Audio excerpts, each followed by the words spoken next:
రావయ్యా యేసునాథా పాపులమయ్యా మేము పరమ తండ్రిని కానకను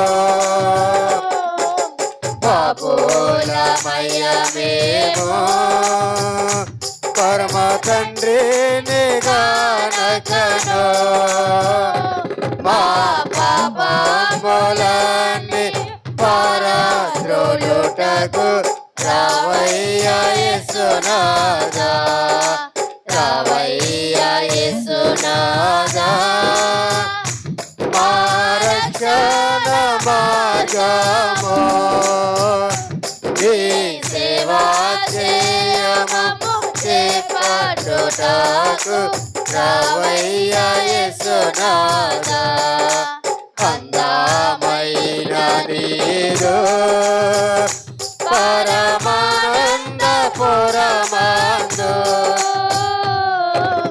అందమైన నీరు పరమానందపురమందు మేమందరము చేరి ఆనందించుటకు రావయ్యా యేసునాథా రావయ్యా యేసునాథా మా రక్షణ మార్గము నీ సేవా చేయమము చేపట్టుటకు రావయ్యా యేసునాథా. మన తండ్రి నా దేవుని నుండి ప్రభు అయిన యేసు క్రీస్తు నుండి కృపయు సమాధానములు మీకు కలుగునుగాక. ఆమె దయచేసి కూర్చుందామండి. దేవుని నామమునకు మహిమ కలుగునుగాక. దేవునికి స్తోత్రం. దేవుని యొక్క ఉచితమైనటువంటి కృపను బట్టి మరి క్రిస్మస్ తర్వాతి రెండవ ఆదివారము అలాగే ఈ నూతన సంవత్సరములో మొదటి ఆదివారం మనమందరమును కూడా దేవుని సన్నిధిలో చేరి ఆయన నామమును మహిమపరిచి ఘనపరిచి ఆరాధించి స్తుతించడానికి దేవాది దేవుడు మనకిచ్చినటువంటి ఈ మంచి సమయమును బట్టి అవకాశమును బట్టి ధన్యతను బట్టి మనమందరమును కూడా దేవునికి కృతజ్ఞతాస్తుతులు వందనాలు చెల్లించవలసిన వారమై ఉన్నామని మీకు తెలియచేస్తూ ముందుగా నన్ను ఇక్కడ నిలువబెట్టిన త్రియేక దేవునికి నేను వందనాలు చెల్లిస్తూ కూడి వచ్చిన సంఘం అంతటికి పెద్దలకును కమిటీ వారికి సెక్రటరీ గారికి వందనాలు తెలియజేస్తా ఉన్నాను. ప్రియులారా, మరి ఈ దినమున చదువుకున్నటువంటి లేఖన భాగములను బట్టి మనము ధ్యానం చేయబోయే అంశము ఏంటి అని కనుక మనం ఆలోచన చేస్తే దేవుని ఉగ్రతను తప్పించుకోగలవా అనేటువంటి అంశమును గురించి దేవుని యొక్క వాక్యమును ఈరోజు మనము ధ్యానం చేసుకోబోతున్నాం. మన అంశం ఏంటి చెప్పండి? దేవుని ఉగ్రతను తప్పించుకోగలమా అనేటువంటి అంశమును గురించి మనము దేవుని యొక్క వాక్యాన్ని మనము ధ్యానం చేసుకుందాం. ప్రియులారా, దేవుడు మానవులను సృష్టించింది లేదా పుట్టించినది ఎందుకొరకు అని అంటే పరలోకమును స్వతంత్రించుకున్నట కొరకే. దేని కొరకు? పరలోకమును స్వతంత్రించుకున్నటకే. కానీ ఉగ్రత పాలవడానికి దేవుడు మనల్ని పుట్టించలేదు అని దేవుని యొక్క వాక్యము తెలియచేస్తా ఉన్నది. ప్రియ దేవుని బిడ్డలారా, తెస్సలోనికీయులకు రాసినటువంటి మొదటి పత్రికను గనక మనము చూస్తే 5వ అధ్యాయములో 9వ వచనాన్ని మనము చదువుదాం. ఎందుకనగా మన ప్రభు అయిన యేసుక్రీస్తు ద్వారా రక్షణ పొందుటకి దేవుడు మనలను నియమించెను గాని ఉగ్రత పాలగుటకు నియమించలేదు. చాలు. దేవుడు మనల్ని ఎందుకు నియమించాడట? రక్షణ పొందడానికి మనల్ని నియమించాడు. ఉగ్రత పాలవటానికి దేవుడు మనల్ని నియమించలేదు. ప్రియ దేవుని బిడ్డలారా, నేను మొదట్లో మీకు చెబుతూ దేవుడు మనల్ని సృజించినది పుట్టించినది ఎందుకోసము అని అంటే ఉగ్రత పాలవడం కోసం మాత్రం కాదు అని చెప్పాను. దేనికోసము? పరలోకమును స్వతంత్రించుకునుట కోసము దేవుడు మనల్ని పుట్టించాడు. అదే మాట ఇక్కడ చెబుతా ఉన్నాడు పౌలు గారు తెస్సలోనికలకు రాసిన పత్రిక ద్వారా. యేసుక్రీస్తు ప్రభువారు మనల్ని క్రీస్తు ద్వారా రక్షణ పొందడానికే మనల్ని నియమించుకున్నాడు తప్ప ఉగ్రత పాలవటానికి దేవుడు మనల్ని నియమించలేదు అని చెబుతా ఉన్నాడు. కనుక ఈ విషయాన్ని చాలామంది తెలుసుకోలేకపోతా ఉన్నారు. ఏ విషయాన్ని? దేవుడిచ్చేటువంటి రక్షణను పొందలేకపోతే మనము ఉగ్రత పాలవుతాము అనేటువంటి విషయాన్ని చాలామంది ఏం చేస్తున్నారు అని అంటే తెలుసుకోలేకపోతున్నారు. ప్రియమైనటువంటి దేవుని బిడ్డలారా, అందుకొరకే ఏం చేస్తున్నారు అని అంటే పరలోక రాజ్యాన్ని స్వతంత్రించుకోవడానికి రక్షణ పొందడానికి సిద్ధపడవలసిన వీరు ఇంకా ఎక్కడుండిపోయారు అని అంటే లోకములోనే ఉండిపోయారు. ప్రియమైనటువంటి దేవుని బిడ్డలారా, దేవుని యొక్క వాక్యం అయితే ఏం చెబుతుందో తెలుసా? కొంతమంది మనుషులంట తమ తమ సొంత చేతుల ఏం చేస్తా ఉన్నారు అని అంటే దేవుని ఉగ్రతను వారి మీదకి తెచ్చుకుంటూ ఉన్నారని పరిశుద్ధ గ్రంథము తెలియపరుస్తూ ఉంది. మనము గనక ఆలోచన చేస్తే రోమీయులకు రాసిన పత్రికలోనే 2వ అధ్యాయములో 4-5 వచనాలు ఒకసారి మనం చదువుదాం. లేదా దేవుని అనుగ్రహము మారు మనసు పొందుటకు నిన్ను ప్రేరేపించుచున్నదని ఎరుగక ఆయన అనుగ్రహైశ్వర్యమును సహనమును దీర్ఘశాంతమును తృణీకరించుదువా? చాలు ఒకసారి ఆగుదాం. దేవుని యొక్క అనుగ్రహం అంట మనల్ని ప్రేరేపిస్తూ ఉన్నదట. దేనికోసం ప్రేరేపిస్తుంది? మారు మనసు పొందుటకు ప్రేరేపిస్తుంది. దేవుని యొక్క అనుగ్రహము మారు మనసు పొందుటకు నిన్ను ప్రేరేపించుచున్నదని నువ్వు తెలుసుకోవట్లేదు అని రోమాపత్రికలో పౌలు భక్తుడు తెలియజేస్తా ఉన్నాడు. దేవుని యొక్క అనుగ్రహమును నీవు తెలుసుకొనక ఎరుగక ఏం చేస్తా ఉన్నావు అని అంటే ఆయన యొక్క సహనాన్ని దీర్ఘశాంతాన్ని ఏం చేస్తా ఉన్నావు అని అంటే తృణీకరించుకుంటూ వస్తున్నావు. ఏం చేస్తున్నావు? తృణీకరించుకుంటూ వస్తా ఉన్నావు అని దేవుని యొక్క వాక్యము తెలియజేస్తా ఉంది. చూడండి, దేవుడంట మనల్ని దేనికోసం ప్రేరేపిస్తున్నాడు? మారు మనసు పొందండి, మారు మనసు పొందండి అని ప్రేరేపిస్తున్నాడు. కానీ మనిషి ఏం చేస్తున్నాడు అని అంటే ఆ దేవుని యొక్క అనుగ్రహాన్ని ఏం చేస్తున్నాడు? సహనాన్ని తృణీకరిస్తూ ఉన్నాడు. ప్రియమైనటువంటి దేవుని బిడ్డలారా, మారు మనసు పొందండి అని మీరు విన్నటువంటి మొట్టమొదటి మాట ఎన్నో సంవత్సరాల క్రితం విన్నారు మీరు, అవునా కాదా? మారు మనసు పొందండి అనేటువంటి మాట ఎన్నో సంవత్సరాల క్రితం మొట్టమొదట మీరు విన్నారు. మరి మారు మనసు పొందారా? ఏం చేస్తున్నారు అని అంటే దేవుని అనుగ్రహాన్ని సహనాన్ని మీరు తృణీకరిస్తున్నారు అని దేవుని యొక్క వాక్యము తెలియజేస్తా ఉంది.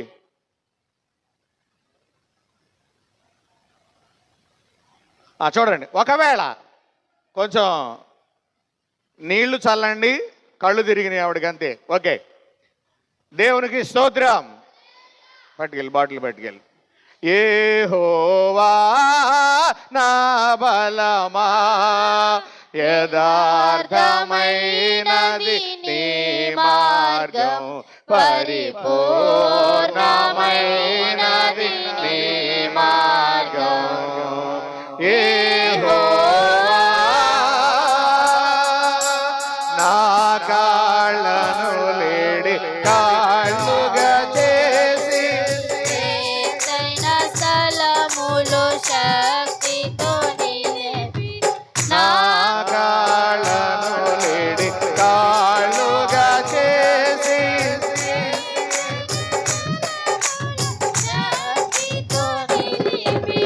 రక్షణ కేడెము నాగా నించి రక్షణ కేడెము నాగా నించి అక్షయముగా తన పక్షము చేసిన అక్షయముగా తన పక్షము చేసిన యెహోవా నా బలమా యథార్థమైనది నీ మార్గం, పరిపూర్ణమైనది నీ మార్గం యెహోవా. దేవునికి స్తోత్రం. కాబట్టి దేవుని యొక్క అనుగ్రహము మనిషిని ఏం చేస్తా ఉన్నది అని అంటే రక్షణ పొందడానికి ప్రేరేపిస్తా ఉన్నది. అంటే దానికన్నా ముందు రక్షణ పొందాలంటే ఏం పొందాలి? మారు మనసు పొందాలి. అంటే మారు మనసు పొందడానికి దేవుని యొక్క అనుగ్రహం మనల్ని ఏం చేస్తుంది అని అంటే ప్రేరేపిస్తా వస్తా ఉన్నది. ఎవరి ద్వారా? వాక్యము ద్వారా కావచ్చు, నీ తోటి వారిలో ఉండి కావచ్చు, దైవ సేవకునిలో ఉండి కావచ్చు. నువ్వు మారు మనసు పొందు, మారు మనసు పొందు అని దేవుని యొక్క వాక్యం ఏం చేస్తా ఉన్నది అని అంటే నిన్ను ప్రేరేపిస్తా ఉన్నది. కానీ మనిషి ఏం చేస్తా ఉన్నాడు అని అంటే దేవుని ప్రేరేపణ మీద లక్ష్యం ఉంచట్లా. ప్రతి మనిషి కూడా అనుకుంటాడు ఒక్కో సందర్భంలో నేను ఈసారి నుంచి ఈ సంవత్సరం నుంచి ఎలాగైనా నా జీవితాన్ని నేను మార్చేసుకోవాలి, నేను మారు మనసు పొందాలని ఖచ్చితంగా ఏదో ఒక సందర్భంలో ఇన్ని సంవత్సరాల కాలంలో మనిషి అనుకునే ఉంటాడు ఎవరో ఒకళ్ళు. అయితే ఆ ప్రేరేపణని మనము లక్ష్యము చేస్తున్నామా లేదా అని గనక మనము ఆలోచన చేస్తే అసలు ఆ ప్రేరేపణని మనం ఏం చేయట్లేదు అని అంటే లక్ష్యం చేయట్లేదు. ఏం చేస్తున్నాము అని అంటే దేవుని సహనాన్ని మనము అనుగ్రహాన్ని తృణీకరిస్తున్నామట. ప్రియ దేవుని బిడ్డలారా, ఇలా చేస్తే ఏం జరుగుతుందో తెలుసా? 5వ వచనం మనం చదువుదాం. ఎందుకు ఇలా చేస్తున్నారు మనుషులు అని అంటే నీ కాఠిన్యమును మార్పు పొందని నీ హృదయమును అనుసరించి. చాలు. ఎందుకోసము దేవుడు ప్రేరేపించిన ఆ మారు మనసు పొందు అనేటువంటి ప్రేరేపణను తృణీకరిస్తున్నారు అని అంటే వారి హృదయం ఏమైందని అంటే కాఠిన్యం అయిపోయిందంట. వారి హృదయం ఏమైపోయింది? కఠినము అయిపోయింది. ప్రియ దేవుని బిడ్డలారా, నాకు తెలిసిన ఒక ఆయన ఉన్నాడు. ఆయన్ని అయ్యా ఎప్పటికైనా మీరు మారు మనసు పొందండి అని అంటే ఆయన ఏమన్నాడు తెలుసా? నాకు ఇంకా చాలా టైం ఉంది, ఇప్పుడే నేను మారు మనసు పొందను అని అన్నాడు. అంటే కారణం ఏంటి? హృదయము కాఠిన్యం అయిపోయింది. హృదయం ఏమైపోయింది? కాఠిన్యము అయిపోయింది. అక్కడ అంటున్నాడు నీ హృదయ కాఠిన్యమును మార్పు పొందని నీ హృదయమును అనుసరించి ఉగ్రత దినమందు అనగా దేవుని న్యాయమైన తీర్పు బయలుపరచు దినమందు నీకు నీవే ఏం చేస్తున్నావు? ఉగ్రతను సమకూర్చుకుంటున్నావు అని అన్నాడు. చూడండి, ప్రతి మనిషి కూడా తాను చేసే పనులను బట్టి తనకు తానుగానే తన చేజేతులారా ఏమి సమకూర్చుకుంటున్నాడు అని అంటే ఉగ్రతని సమకూర్చుకుంటున్నాడు. ప్రియమైనటువంటి దేవుని బిడ్డలారా, దేవుడు ప్రతి విషయాన్ని కూడా లెక్కలోకి తీసుకుంటాడు. దేవుడు ఏం చేస్తాడు? ప్రతి విషయాన్ని కూడా లెక్కలోకి తీసుకుంటాడు. మీరు అనుకోవచ్చు అన్నీ దేవుడు లెక్కలోకి తీసుకుంటాడా అని మీ ఆలోచన ఉండొచ్చు. అయితే ఒక విషయం చెప్తాను వినండి. దేవుడే ఏమన్నాడు అని అంటే మీ తల వెంట్రుకలన్నీ లెక్కింపబడి ఉన్నవి అని అన్నాడు. మన తల వెంట్రుకలు లెక్క తెలిసినటువంటి వానికి మనం మాట్లాడే మాటలు లెక్క తెలీదా? మనం చేసే పనుల లెక్క తెలీదా? చెప్పండి. అన్నీ ఆయనకు తెలుసు. కాబట్టి దేవుడు ప్రతిదాన్ని కూడా లెక్కలోకి తీసుకుంటాడు. నువ్వు చేసే ప్రతి పనిని, నువ్వు జరిగించే ప్రతి కార్యాన్ని, నువ్వు మాట్లాడే ప్రతి నోటి మాటను కూడా దేవుడు ఏం చేస్తాడు అని అంటే లెక్కలోనికి తీసుకుంటాడు. ప్రియ దేవుని బిడ్డలారా, ఎందుకు ఇలాగ జరుగుతుందని అంటే మనుషులు తమ హృదయ కాఠిన్యాన్ని బట్టి వారి ఇష్టానుసారంగా జీవిస్తూ ఉన్నారనే వాక్యము చెబుతా ఉన్నది. వారి నోటి మాటలు ఎలాగున్నాయి, వారి నోళ్ళు ఎలాగున్నాయని వాక్యం చెబుతుంది అని అంటే ఈరోజు మనం చదువుకున్నటువంటి ఈ పత్రిక పాఠ్య భాగంలోనే కనుక మనం ఆలోచన చేస్తే చూడండి. రోమిలకు రాసిన పత్రికలో 3వ అధ్యాయములో 10 నుంచి మనం చదువుదాం. ఎందుకు ఇలాగా మనుషులు ఉంటున్నారు అని అంటే ఇందును గూర్చి వ్రాయబడినదేమనగా నీతిమంతుడు లేడు, ఒక్కడునూ లేడు, గ్రహించేవాడెవడో లేడు. చెబుతున్నాం కానీ, వింటున్నారు కానీ ఏమి లేదు, వీళ్ళకి గ్రహింపు లేదు. అందుకని మరొక చోట వాక్యంలో ఆయన ఏమని రాయించాడు అని అంటే ఈ ప్రజలు వినుట మట్టుకు విందురు కానీ వారు గ్రహింపరు. ఎందుకు గ్రహించరంట ఆ తర్వాత మాట ఉంటుంది, వారి హృదయము క్రొవ్వి ఉన్నది అని అంటాడు. వారి హృదయం ఏమైందంట? క్రొవ్విపోయింది. క్రొవ్విపోయిన మనిషికి ఏ మాటలు వస్తాయి? క్రొవ్విన మాటలే వస్తాయి. అందుకనే బైబిల్లో కూడా ఒక మాట ఉంది, క్రొవ్వు పట్టిన మాటలాడకుడి. బైబిల్లో ఉన్నటువంటి మాటే. ఏ మాటలు మాట్లాడకూడదంటే మనం క్రొవ్వు పట్టిన మాటలు మాట్లాడకూడదట ప్రియమైనటువంటి దేవుని బిడ్డలారా. కాబట్టి చూడండి, నీతిమంతుడు లేడు, ఒకడు లేడు, గ్రహించేవాడెవడునో లేడు. మరొక మాట ఉంది, దేవునిని వెదికేవాడు కూడా ఎవడు కూడా లేడు. మరి వచ్చి వాళ్ళందరూ వస్తున్నారు, వెళ్తున్నారు అంతే.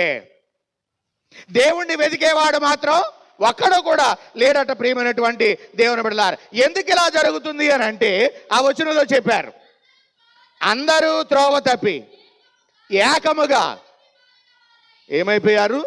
పనికి మాలిన వారైపోయారు. అందరూ కూడా త్రోవ తప్పేశారు. మనం అప్పుడప్పుడు అంటూ ఉంటాం కదా, వీడు లైన్ తప్పేశాడండి అని అంటాం. అలాగా అందరూ కూడా ఏం తప్పేశారు? త్రోవ తప్పేశారు. ఒకప్పటి జీవితం, అందరూ అంటే అందులో నేను కూడా ఉన్నాను, ఒకప్పటి జీవితం అటువంటిదే, త్రోవ తప్పినటువంటి జీవితం. కానీ ప్రభువుని తెలుసుకున్నాక, పూర్తిగా సమర్పించుకున్నాక, ఆయన త్రోవలే ఉన్నది ఉన్నట్లుగా ప్రకటిస్తూ నడిపించడానికి, నడవడానికి, జీవించడానికి ఒక తీర్మానాన్ని చేసుకున్నాం కనుక ఈరోజు మీకు చెప్పగలుగుతున్నాం ప్రియమైనటువంటి దేవుని బిడ్డలారా. ఎందుకు ఇలా జరుగుతుంది అని అంటే అందరూ కూడా త్రోవ తప్పి ఏకముగానంట, ఒకళ్ళిద్దరు కాదు, ఏకముగా ఏమైపోయారంట? నేననే మాట కాదు సుమా, బైబిల్ చెబుతా ఉంది, పనికి మాలిన వారైరి అని రాయబడింది. అట్టి పనికి మాలిన వాడనైన నన్ను పనికొచ్చే పాత్రగా దేవుడు ఏర్పాటు చేసుకున్నాడు ప్రియమైనటువంటి దేవుని బిడ్డలారా. ఎందుకు ఇలాగా మనుషులు ఉన్నారు, వారి మాట తీరు ఇలాగ ఎందుకున్నది అని కనుక మనం ఆలోచన చేస్తే, దేవుడు చెప్పిన మాటల్ని గ్రహించేవాడు ఎవడు కూడా లేడు. వెంట మట్టుకు వింటున్నారు, కానీ దాని గ్రహింపుని ఎవరు కూడా గ్రహించట్లేదు ప్రియమైనటువంటి దేవుని బిడ్డలారా. కింద అంటాడు, మేలు చేయవాడు లేడు, ఒక్కడైనను లేడు. ఈరోజు మన పత్రిక పాఠంలో వాక్యమే, మేలు చేయవాడు లేడంట, ఒక్కడు కూడా ఏం చేయట్లేదు? మేలు చేయట్లేదట ప్రియమైనటువంటి దేవుని బిడ్డలారా. ఎందుకు మరి ఎలాగున్నారు వారు అని అంటే 14వ వచనం, 13వ వచనం, వారి గొంతుక తెరచిన సమాధి. వారు ఏం చేస్తున్నారంటే తమ నాలుకతో మోసము చేయుదురు, వారి పెదవుల క్రింద ఏమున్నది? సర్ప విషం ఉన్నది అని అంటా ఉన్నాడు. కొంతమంది మాట్లాడినటువంటి సందర్భంలో, అయ్య బాబు వాడు చాలా విషపు మాటలు మాట్లాడతాడండి అని అంటారు. ఎందుకో తెలుసా? ఇందుకే వారి పెదవుల క్రింద, వారి నాలుక కింద ఏమున్నదట? సర్ప విషం ఉన్నదట ప్రియమైనటువంటి దేవుని బిడ్డలారా. ఇటువంటి వారి మాటలు ఎటువంటివి ఉంటాయంటే ఎప్పుడు కూడా ఎదుటి వారిని కించపరిచే విధంగానే ఉంటాయి. వాక్యం ఏం చెబుతుంది అని అంటే, నీ నోటి వెంట కృతజ్ఞతా వచనమే రావాలి కానీ బూతులైనను సరసోక్తులైనను ఎదుటి వారిని కించపరిచే మాటలేవి కూడా రాకూడదు. కానీ నీ నోటి వెంట ఏమొస్తున్నాయి మనం ఆలోచన చేయాలండి. అందుకని అన్నాడు, వారి నాలుక ఎలా ఉందంట? వారి నాలుకతో మోసం చేస్తారు, వారి గొంతుగా తెరచిన సమాధి, వారి పెదవుల క్రింద సర్ప విషం ఉన్నది. కాబట్టి వారు ఏం చేస్తారంటే వారి నోటి నిండా శపించుటయు పగయు ఉన్నవి, రక్తము చిందించుటకు వారి పాదములు ఏమవుతా ఉన్నాయి? పరిగెత్తుతా ఉన్నాయట ప్రియమైనటువంటి దేవుని బిడ్డలారా. వాక్యం చెబుతా ఉంది గనుక ఇటువంటి వారు ఎందుకు ఇలా చేస్తున్నారు అని గనక మనం ఆలోచన చేస్తే చూడండి, 17వ వచనం, శాంతి మార్గము వారు ఎరుగరు, వారి కన్నుల ఎదుట ఏమి లేదు? దేవుని భయం అసలు లేదు. వారి కన్నుల ఎదుట ఏమి లేదంట. చాలామంది దేవుని సన్నిధిలో ఉండి కూడా దేవుని యందు భయం కలిగి ఉండరు. ఇక్కడ వాక్యం చెబుతా ఉంటే ఎవరి పనులు వాళ్ళే. కొంతమంది అయితే నాకు చాలామంది చెబుతా ఉన్నారు, వీడియో కాల్స్ మాట్లాడుతున్నారంట వాక్యం చెబుతా ఉంటే. వీడియో కాల్స్, చాటింగ్స్ ఇవి చేస్తాం. చాలామంది చెప్పారు నాకు చాలాసార్లు. కొన్ని సంఘాల్లో అయితే, మన సంఘంలో మంచోళ్ళు కనుక పెట్టలేదు అది. కొన్ని సంఘాల్లో మీ సెల్ ఫోన్ స్విచ్ ఆఫ్ చేయవలనని బోర్డు పెడతారు కొన్ని సంఘాల్లో. చాలామంది ఎందుకు ఇలా చేస్తున్నారు అని అంటే వారి కన్నులు ఎదుట ఏమి లేదు, దేవుని భయం లేదు. ఒకవేళ అర్జెంట్ అయితే పర్వాలేదు, ఏదో అర్జెంట్ కాల్ వస్తుంది, ఆ టైంలో తప్పదు. Very good. ఇంకొక మాట ఏంటి అని అంటే, దేవుని సన్నిధిలోనికి వచ్చి బబ్బులు గమ్ములు నవ్వులుతున్నారు చాలామంది. ఏమి లేక? దేవుని భయం లేక. ఏమి లేక? కొంతమంది పొట్లాలు పట్టుకుని తెచ్చుకుని తింటున్నారు, ఆ తినేసి బెంచీల్లో పెట్టి వెళ్ళిపోతున్నారు. అవి చేవలు పట్టేసి అసహ్యంగా నానా భయంకరంగా ఉన్నాయి పరిస్థితులు. దేవుని సన్నిధిలోనికి వచ్చేటప్పుడు దేవుని భయము కలిగి మనం ఉండాలి. దేవుని భయాన్ని మనము కలిగి ఉండాలి. దేవుని భయము కలిగినటువంటి వ్యక్తి క్రమశిక్షణతో ఉంటాడో, క్రమాన్ని కలిగి ఉంటాడో, ఒక పద్ధతి ప్రకారం నడుస్తూ ఉంటాడు. మరి మనం అలా ఉండగలుగుతున్నామా? ఆలోచన చేయాలి. ఎవరు మట్టుకు వారే చేతులెత్తండి అని నేను అన్నాం. మీకు దేవునికి తెలుసు, నాకొద్దు. మీకు దేవునికి తెలుసు మీరెంతవరకు దేవుని యందు భయభక్తులు కలిగి ఉంటున్నారు. కారణం చెప్తున్నాడు. ఎందుకంటే వారి కన్నుల ఎదుట ఏమి లేదంట, దేవుని భయం లేదంట. కాబట్టి ఆయన ఏం చేయాలనుకున్నాడు? 19వ వచనం పాటలోనికి వద్దాం. అమ్మా, ప్రతి నోరు మూయబడినట్లు సర్వలోకము దేవునికి శిక్షకు పాత్రమగునట్లు అంటున్నాడు. చాలు, ఒకసారి ఆగుదాం. కాబట్టి మనుషుల జీవితం ఎలాగుంది కాబట్టి, మనుషుల నోరులు ఎలాగున్నాయి కాబట్టి ఆయన ఏం చేస్తాడు? ప్రతి నోరుని మూసేస్తానంటున్నాడు. ప్రతి నోరుని ఏం చేస్తాడు? మూసేస్తాడు. ప్రియమైనటువంటి దేవుని బిడ్డలారా, రెండవది ఏం చెప్తున్నాడు అనంటే, సర్వలోకము దేవుని యొక్క శిక్షకు పాత్రమవుతుంది అని అంటున్నాడు. ప్రియమైనటువంటి దేవుని బిడ్డలారా, మీరు అనొచ్చు ప్రతి నోరు దేవుడు మూసేస్తాడు అని అంటే, దేవుని సన్నిధిలో మనం నోరు మూసుకునే ఉండాలి. ఎందుకు? దేవుడు పైన ఉన్నాడు, మనము క్రింద ఉన్నాము గనుక మన మాటలో కొద్దిగా ఉండవలనని వాక్యం చెబుతా ఉంది. కొద్దిగా ఉండాలని వాక్యం చెబుతా ఉంది. కాబట్టి నేను చెప్పేది ఏంటి అని అంటే మన యొక్క మాటలను దేవుని సన్నిధిలో సరిచూసుకునేటువంటి వారముగా ఉండాలి. మన పనులు ఎలా ఉన్నాయి అనేది మనం సరి చేసుకునేటువంటి వారముగా మనం ఉండాలి. మొన్న నూతన సంవత్సరంలో మనం విన్నాం. నూతన సంవత్సరంలో యెషయా గ్రంథంలో పాత్రమైన మాటలు ఏం చెప్పాడు? ప్రతివాడు కూడా తన యొక్క మార్గాలను ఏం చేయాలి? చక్కదిద్దుకోవాలి. తన పనులను చక్కదిద్దుకోవాలి. తన మార్గములు సరి చేసుకుని జీవిస్తే వారి పాపములను నేను క్షమిస్తాను అని చెప్పాడు. ప్రియమైనటువంటి దేవుని బిడ్డలారా, కాబట్టి ఇప్పుడు మనిషి చేసినటువంటి ఆ పాపమును బట్టి, మనిషి చేసినటువంటి తిరుగుబాటును బట్టి దేవుడు ఏం చేస్తానంటున్నాడు? సర్వలోకాన్ని శిక్షిస్తాను అని అంటున్నాడు. శిక్ష అనగా అర్థం ఏంటి అని అంటే ఉగ్రత. శిక్ష అనగా అర్థం ఉగ్రత. ప్రియమైనటువంటి దేవుని బిడ్డల, అంటే సర్వలోకము కొరకు ఆయన దేని సిద్ధపరిచేశాడు అని అంటే ఉగ్రతను సిద్ధపరిచాడు. ఒకానొక దినాన్న ఉగ్రతను చూచారు ఆనాటి ప్రజలు. ప్రియమైనటువంటి దేవుని బిడ్డలారా, దేని ద్వారా? సర్వలోకం చూసేసింది. దేని ద్వారా? జల ప్రళయము ద్వారా. ప్రియమైనటువంటి దేవుని బిడ్డలారా, ఆనాటి దినాల్లో మనుషులు ఎలాగున్నారు? దేవుడు భూలోకమును చెడిపోయినప్పుడు చూసినప్పుడు అది ఎలాగుంది? చెడిపోయి ఉన్నది. భూమి మీద నరులందరూ కూడా తమ మార్గములను చెరిపివేసుకొనిరి అని వాక్యములో ఉన్నది. ఎలాగా? వారి నడకను బట్టి, మాటను బట్టి, తీరును బట్టి, ప్రవర్తనను బట్టి మనుషులు తమ మార్గాల్ని ఏం చేశారు అని అంటే చెరిపేసుకున్నారు, చెడిపోయారు. కాబట్టి ఏం చేశాడు? దేవుడు తన ఉగ్రతను ఆనాటి మీద వారి మీద చూపించాడు. ఇప్పుడున్న లోకము కూడా అదే పరిస్థితిలో ఉంది. ఇప్పుడున్న లోకం కూడా అదే పరిస్థితిలో ఉన్నది. ప్రియమైనటువంటి దేవుని బిడ్డలారా, అందుకని ఇప్పుడు ఏమంటున్నాడు అని అంటే సర్వలోకము దేవుని శిక్షకు పాత్రమవుతున్నది అని చెబుతా ఉన్నాడు.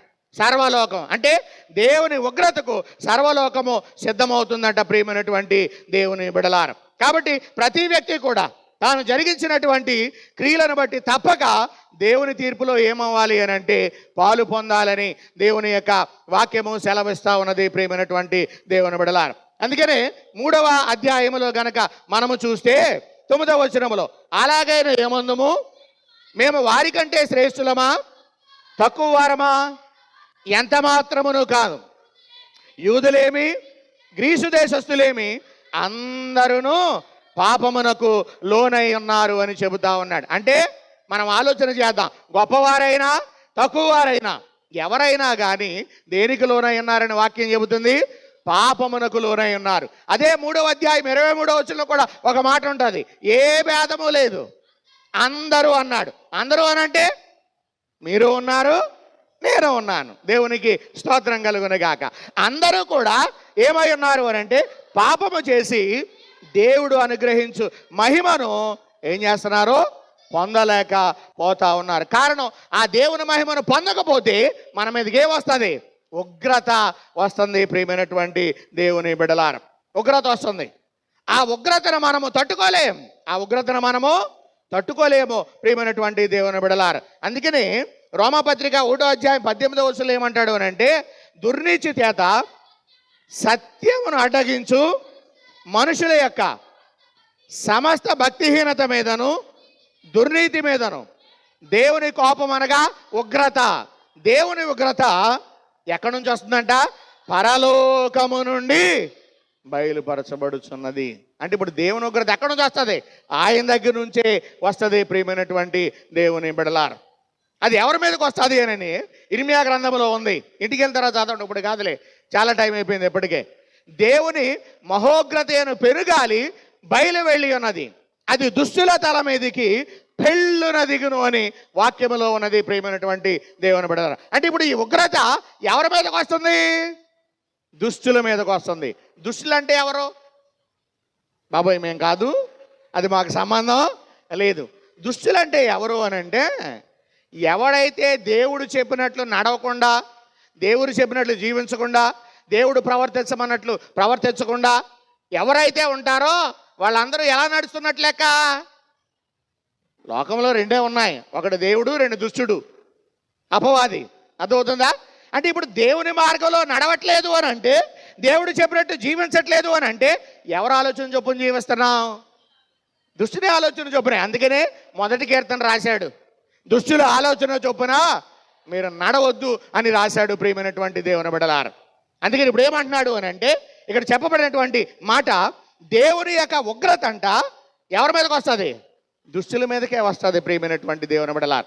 దేవుని యొక్క ఉగ్రత పరలోకము నుండి ఏమవుతుంది? బయలుపరచబడుచున్నది అని అంటున్నాడు.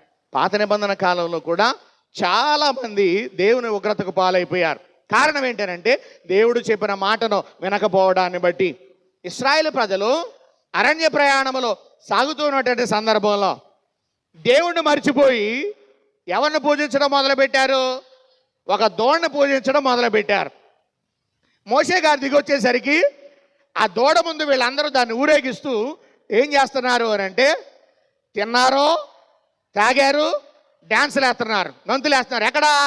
ఆ దూడ ముందు. మోషే గారి కోపం రగిలిపోయింది.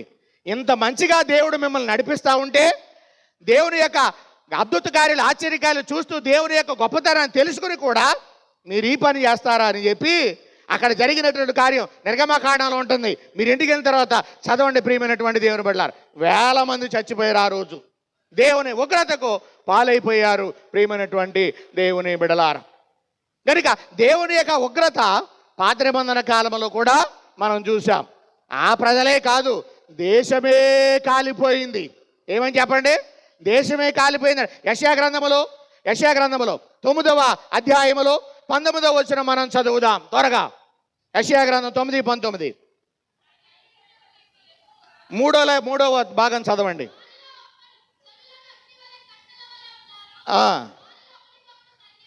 దేశము కాలిపోయింది అనే మాట లేదా? చదువు అమ్మ, చదువు. సైన్యములకు అధిపతి యెహోవా, సైన్యములకు అధిపతి యెహోవా వలన దేశం ఏమైందంట? కాలిపోయింది ప్రియమైనటువంటి దేవుని బిడ్డలారా. అంటే ఒక్క ప్రాంతమే కాదు, ఒక చోటే కాదు, ఏమైందంట? దేశం కాలిపోయింది. మరొక విషయం చెప్పమంటారా? సొదొమ గొమొర్రా అన్న పట్టణం అంతా కాలిపోయింది. దేన్ని బట్టి? దేవుని ఉగ్రతను బట్టి. సొదొమ గొమొర్రా పట్టణాన్ని దేవుడు ఏం చేశాడు తెలుసా? కాల్చేశాడు. దేవుడు ఏం చేశాడు? దేనితోటి? అగ్ని ఒకటే కాదు, గంధకము కూడా ఉన్నది. అగ్ని గంధకములతోటి దేవుడు కాల్చేశాడు. ఇప్పటికీ అది అలాగే ఉంది. ఒక మొక్క కూడా ఎప్పటికీ మొలవలేదు అక్కడ. అగ్ని గంధకములతో దేవుడు పూర్తిగా కాల్చేశాడు. ఎందుకు సొదొమ గొమొర్రా పట్టణాన్ని దేవుడు అగ్నితో కాల్చేశాడు? ఎప్పుడన్నా ఆలోచించారా? ఎందుకు దేవుని ఉగ్రత అంతలా వారి మీదకి వచ్చింది? ఎప్పుడన్నా ఆలోచించారా? సొదొమ గొమొర్రా పట్టణం బహుపాపము చేస్తూ ఉన్నది. పట్టణం కాదు, పట్టణంలోని ప్రజలు భయంకరమైన పాపం చేస్తూ ఉన్నారు. ఏంటి ఆ భయంకరమైన పాపము అని అంటే, మగోళ్ళు పాపం చేస్తున్నారు, ఆడోళ్ళు పాపం చేస్తున్నారు. అంత భయంకరమైన పట్టణం. ఆ టైంలో సొదొమ గొమొర్రా పట్టణంలో ఏమొచ్చేసి ఉంటుందో తెలుసా? ఎయిడ్స్ వచ్చేసింది. ఏమొచ్చింది? ఎయిడ్స్ వ్యాధి సంక్రమించేసింది. ఎయిడ్స్ వ్యాధి ఉన్నటువంటి క్రిమిని చంపడం ఎవరి వల్ల కాదు. ఎలా చస్తుంది ఆ క్రిమి అని అంటే అగ్నితో కాలిస్తేనే చచ్చిపోద్ది. చూడండి, ఎయిడ్స్ వచ్చినటువంటి చనిపోయినటువంటి కొంతమందిని సమాధి చేయలా కొంతకాలం. ఏం చేశారు? వాళ్ళని కాల్చేశారు. మా ఊరిలో కూడా ఇలాగే జరిగింది. అంటే ఆ క్రిమిని కాలిస్తేనే చచ్చిపోద్ది అన్నమాట. అటువంటి భయంకరమైనటువంటి పాపం జరిగించింది గనక ఎవరో ఆ సొదొమ గొమొర్రా ప్రజలు పట్టణం చూడలేక మొరబెట్టిందంట దేవుడికి. దేవుడు దిగొచ్చి తన ఉగ్రతను చూపించాడు. పట్టణం ఏమైంది? కాలిపోయింది. ప్రియమైనటువంటి దేవుని బిడ్డలారా, కాబట్టి దేవుని ఉగ్రత కనుక నిజంగా వస్తే అసలు మనం తట్టుకోలేం. కాబట్టి వాక్యం ఏం చెబుతుంది అంటే, మనిషి చేసినటువంటి పాపమును బట్టి మనిషి మీదకి ఏం రాబోతుందంట? దేవుని ఉగ్రత రాబోతుంది. ఎవరి మీదకి వస్తుంది? దుష్టుల మీదకి వస్తుంది. మరలా యెజ్రా గ్రంథం 8:22 కూడా చూస్తే దేవుడిని విసర్జించిన వారి మీదకి దేవుని ఉగ్రత వస్తుందంట.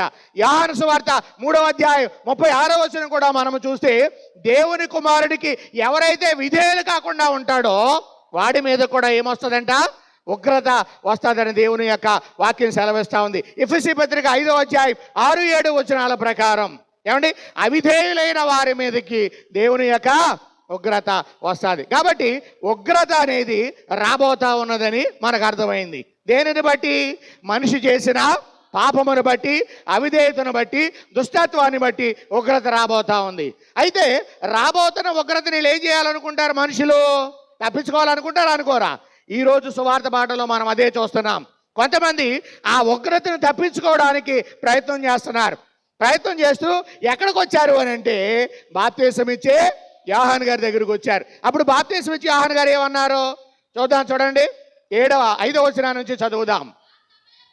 ఆ సమయమున యెరూషలేము వారును యోధా వారందరును యొర్దాను నదీ ప్రాంతముల వారందరూ ఆయన యొద్దకు వచ్చి తమ పాపములు ఒప్పుకొనుచు యొర్దాను నదిలో అతని చేత బాప్తిసం పొందుచుండిరి.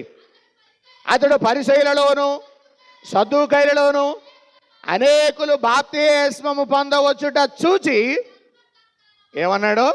సర్ప సంతానమా, రాబోవు ఉగ్రతను తప్పించుకొనుటకు మీకు బుద్ధి చెప్పినవాడు. అంటే వీళ్ళు దేన్ని తప్పించుకోవాలని వచ్చారు? రాబోయే ఉగ్రత. దేన్ని? రాబోయే ఉగ్రతను తప్పించుకోవడానికి వచ్చారంట. ఎవరి దగ్గరికి? బాప్తిసం ఇచ్చు యోహాను దగ్గరికి. ఎందుకు వచ్చారు బాప్తిసం ఇచ్చు యోహాను దగ్గరికి? బాప్తిసం పొందడానికి. దేనికి వచ్చారు? బాప్తిసం పొందడానికి. అంటే వారి ఉద్దేశం ఏంటి? బాప్తిసం పొందేస్తే ఉగ్రత నుండి తప్పించబడిపోతామని అనుకున్నారు. అందుకని బాప్తిసం ఇచ్చి యోహాను వాళ్ళని చూసి ఏమన్నాడు తెలుసా? సర్ప సంతానమా. ఎవరో పరిసయ్యులని సద్దూకయ్యులని చూచి సర్ప సంతానమా అని అన్నాడు. ప్రియమైనటువంటి దేవుని బిడ్డలారా, రాబోయే ఉగ్రతను తప్పించుకోవడానికి మీకు బుద్ధి చెప్పిన వాడు ఎవడో అంటూ ఒక మాట అన్నాడు. మారు మనస్సుకు తగిన ఫలములను ఫలించండి. అంటే బాప్తిస్మము తీసుకున్నంత మాత్రాన ఉగ్రత నుంచి తప్పించబడలేం. నేను త్రిత్వమును గురించి మనకి అంశం వచ్చినటువంటి వారాన బాప్తిస్మం గురించిన విషయాన్ని చాలా క్లియర్గా మీకు బోధించాను. బాప్తిస్మం గురించి బాప్తిసం ఒకటే, భాగాలు 3 అని చెప్పాను నేను మీకు. 1 నీటి ద్వారా, 2 పరిశుద్ధాత్మ ద్వారా, 3 అగ్ని ద్వారా. చాలామంది తెలియక ఇక్కడ బాప్తిసం తీసుకున్నాం అని ఇంకా ఎక్కడికో వెళ్ళి మళ్ళీ బాప్తిసం తీసుకుంటున్నారు. ఇది కరెక్ట్ పద్ధతి కాదు. బాప్తిసం ఒకటే అని బైబిల్ చెబుతా ఉంది. బాప్తిసం ఒకటే, నీటి ద్వారా ఒకసారి, ఆత్మ ద్వారా, అగ్ని ద్వారా పొందితేనే పూర్తి బాప్తిస్మము పొందినట్లు. అంటే మొదట చిలకరించి నీటి ద్వారా తీసేసుకున్నటువంటి నీవు ఆత్మ బాప్తిసం పొందడానికి సిద్ధపడాలి. అంతే తప్ప ఇక్కడ తీసుకున్నది ఎవడో కరెక్ట్ కాదు అని అంటే మళ్ళీ ఇంకోసాటికి వెళ్ళి మొలగటం అనేది కరెక్ట్ కాదు. ప్రియమైనటువంటి దేవుని బిడ్డలారా, నేనేమంటాను అంటే నువ్వు బాప్తిసం తీసుకున్నంత మాత్రాన పరలోకం వెళ్ళవు. ఇదే బాప్తిసం వచ్చి యోహాను చెబుతున్నాడు ఇక్కడ. వాళ్ళ ఉద్దేశం ఏంటి? బాప్తిసం పొందే ఉగ్రతను తప్పించేసుకుంటామని. నో, మారు మనసుకు తగిన ఫలాలు ఫలిస్తే మాత్రమే మనం ఎక్కడికి చేరతాము అని అంటే పరలోకానికి వెళ్తాం. ప్రియ దేవుని బిడ్డలారా, వీళ్ళు బాప్తిసం పొందేశాం అనుకుని ఆ తర్వాత జీవితాన్ని వదిలేస్తున్నారు చాలామంది. బాప్తిసం పొందిన తర్వాత ఎంత క్రమమైనటువంటి జీవితం జీవించాలో తెలుసా నువ్వు? బాప్తిసం పొందిన తర్వాత తింటాం, తాగుతాం, తిరుగుతాం, చేయకుండా పనులు చేస్తాం. అపవాది బలలో పాలు పొందుతా ఉండి దేవుని బలలో కూడా పాలు పొందుతావు. ఏమి సమకూర్చుకుంటున్నావో తెలుసా? ఉగ్రతను సమకూర్చుకుంటున్నావు. వాక్యం చెబుతా ఉంది. పౌలు గారు అంటాడు, మీరు దేవుని బలలోను అపవాది బలలో కూడా మీరు పాలు పొందుతారా? అలాగైతే మీ కొరకు మీరు మరణాన్ని సమకూర్చుకుంటున్నారు అన్నాడు. కొందరంట అలా చేయడం వల్ల చచ్చిపోయారంట. బైబిల్ చెబుతా ఉంది. కొరింథీయులకు రాసిన పత్రిక మీరు ఇంటికి వెళ్తారా చదవండి. బైబిల్ చెబుతా ఉన్నది. ప్రియమైనటువంటి దేవుని బిడ్డలారా, బాప్తిసం పొందేశామని వదలకూడదు. బాప్తిసం పొందిన తర్వాత ఎటువంటి పరిశుద్ధమైన జీవితం జీవించాలో అటువంటి జీవితం మనము జీవించాలి. కానీ మనుషులు ఏం చేస్తున్నారు చూద్దాం. చూడండి, మత్తయి సువార్తలో 7వ అధ్యాయంలో త్వరగా 7వ అధ్యాయం 21వ వచనం మనం చదువుదాం. ప్రభువా ప్రభువా అని నన్ను పిలుస్తా ఉన్నారు. వినండి జాగ్రత్తగా. మనుషులు ఏం చేస్తున్నారు? ప్రభువా ప్రభువా అని పిలిచేస్తున్నారు. కానీ ఆ పిలుపు చెప్పినటువంటి విషయాల్ని అనుసరించట్లేదు, దాని ప్రకారం నడవట్లేదు. అందుకని ఆయన ఏమన్నాడు అని అంటే, ప్రభువా ప్రభువా అని నన్ను పిలుచు ప్రతివాడును పరలోక రాజ్యములో ప్రవేశింపడు గాని పరలోకమందున్న నా తండ్రి చిత్త ప్రకారము చేయవాడే ప్రవేశిస్తాడు అని చెబుతాడు. అంటే దీని అర్థం ఏంటి? మారు మనసుకు తగిన ఫలాలు ఫలిస్తే మాత్రమే మనం ఎక్కడికి వెళ్తాం? పరలోకానికి వెళ్తాము. ప్రియమైనటువంటి దేవుని బిడ్డలారా, కాబట్టి బాప్తిసం పొందినంత మాత్రాన దేని తప్పించుకోలేం? ఉగ్రతను మనము తప్పించుకోలేం. దేవుని ఉగ్రత సామాన్యమైనది. వాక్యంలో ఒక మాట ఉంటుంది, తెలుసో తెలీదో మీకు, మీరు వినే ఉంటారు. జీవము గల దేవుని చేతిలో పడుట బహుభయంకరం. పడ్డాను, పట్టుకున్నాడు, నేనే సాక్ష్యం.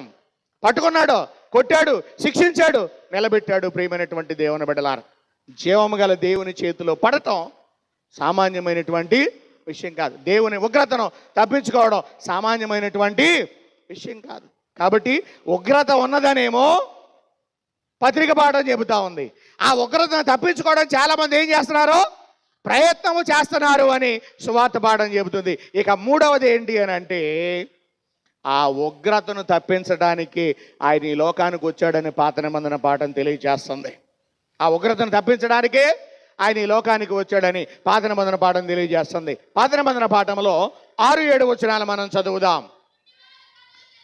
ఆయన ఎందుకు వచ్చాడంట? గ్రుడ్డివారి కన్నులు తెరుచుటకును, బంధింపబడిన వారిని చెరసాలలో నుండి వెలుపలికి రప్పించుటకును, చీకటిలో నివసించిన వారిని బందీ గృహములో నుండి వెలుపలికి తెచ్చుటకును, యెహోవానగు నేనే నీతి విషయములలో నిన్ను పిలిచి నీ చెయ్యి పట్టుకొని ఉన్నాను, నేను నియమించాను అని చెబుతున్నాడు. ఇది ప్రవచనం. దీని నెరవేర్పు లోకాసు వార్త 4వ అధ్యాయం 16 నుంచి 18 వచనాల్లో మనము చూస్తాం. ప్రియమైనటువంటి దేవుని బిడ్డలారా, ఇంతకీ యేసుప్రభు వారు వచ్చింది ఎందుకు అని అంటే, మనల్ని ఉగ్రత నుండి తప్పించడం కోసమే. ప్రియమైనటువంటి దేవుని బిడ్డలారా, వాక్యం కూడా ఇదే మాట మనకు తెలియపరుస్తుంది. తెస్సలోనికీయులకు రాసిన మొదటి పత్రికలో 1వ అధ్యాయంలో 9-10 వచనాలు ఒకసారి మనం చదువుదాం.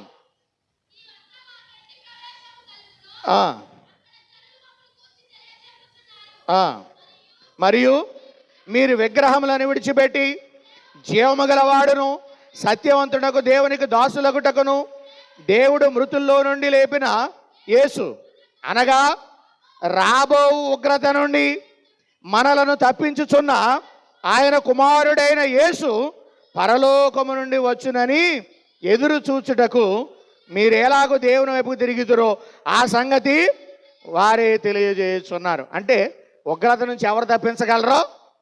యేసు మాత్రమే తప్పించగలడు. మీకు చెప్తున్నాను వినండి, ఉగ్రత రక్షణ రెండు కూడా ఆయన దగ్గరే ఉన్నాయి. ఉగ్రత ఎవరి దగ్గర నుంచి వస్తుంది? దేవుని దగ్గర నుంచే వస్తుంది, పరలోకం నుంచి, అపవాది నుంచి కాదు.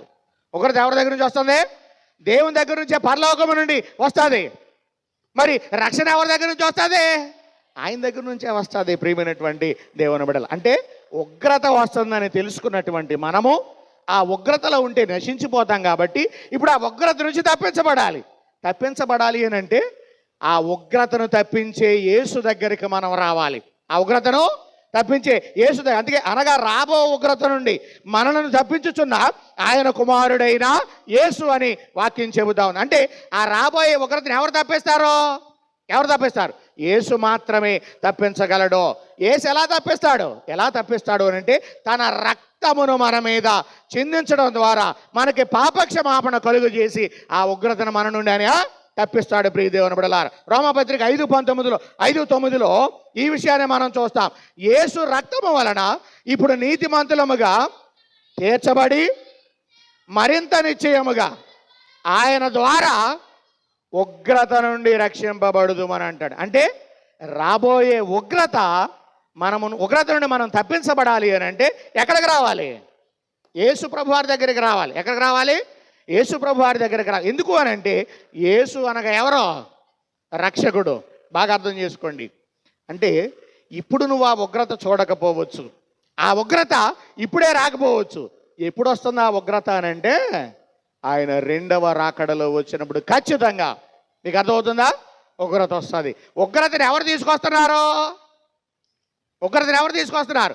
క్రీస్తు వారు తీసుకొస్తున్నారు. ప్రియమైనటువంటి దేవుని బిడ్డలారు, రక్షణ ఎవరు ఇస్తున్నారు? యేసు ప్రభు వారు ఇస్తున్నారు. ఇక్కడ మనం అర్థం చేసుకోవాలి. అంటే ఆ రాబోయే ఉగ్రతను తప్పించుకోవాలి అని అంటే రక్షకుడైన యేసుక్రీస్తు ప్రభు వారి దగ్గరికి రావాలి. ఇప్పుడు యేసు ప్రభు వారు ఎక్కడున్నాడు? ఈ లోకంలో ఆయన జీవించినప్పుడు ఎక్కడున్నారు? ఆయన సిలువ మీద వేలాడుతూ ఉన్నాడు. సిలువ వలనే మనకి రక్షణ. సిలువను చూచుకొలదే శిల సమానమైన మనసు నలిగి కరిగి నీరగుచు నది రాని సిలువే నాశరా నాయనురా. చాలు. అంటే ఉగ్రత నుంచి తప్పించబడాలి అని అంటే రక్షణ దగ్గరికి రావాలి. వచ్చి అలా ఉండిపోవటం కాదు, వచ్చి ఏం చేయాలి అని అంటే ఆయన నమ్మాలి. నమ్మి బాప్తిస్మము పొందినవాడు రక్షింపబడును. అర్థమైంది కదా ఇప్పుడు మీకు? నమ్మని వానికి ఉగ్రత నియమించబడును. నమ్మితే రక్ష, నమ్మకపోతే ఉగ్రత. కాబట్టి నువ్వు ఆ ఉగ్రతను తప్పించుకోవాలి అని అనుకుంటే గనక ఉగ్రత వస్తుంది, ఖచ్చితంగా రాబోతా ఉంది. ఆ ఉగ్రత నువ్వు తప్పించుకోవాలి అంటే కనుక ఖచ్చితంగా ఎక్కడికి రావాలి? రక్షకుడైనటువంటి యేసుక్రీస్తు దగ్గరకు వచ్చి, ప్రభువా నేను చేసినటువంటి పాపాలని శాపాలు ఒప్పుకుంటున్నాను.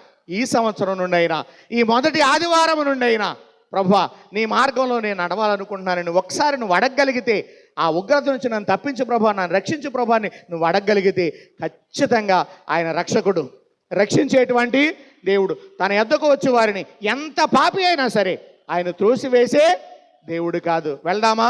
యేసు దగ్గరికి వెళ్దాం, మన పాపాలను ఒప్పుకుందాం, విడిచిపెడదాం, కనికరించబడదాం, ఉగ్రత నుంచి మనము తప్పించబడదాం. దేవుడి మాటలు మన వినికిడిలో దీవించును గాక. ఆమేన్. సమస్త జ్ఞానమునకు మించిన దేవుని సమాధానం యేసుక్రీస్తు వలన మీ హృదయములకు హృదయ తలంపులకు కావలి ఉండును గాక. ఆమేన్.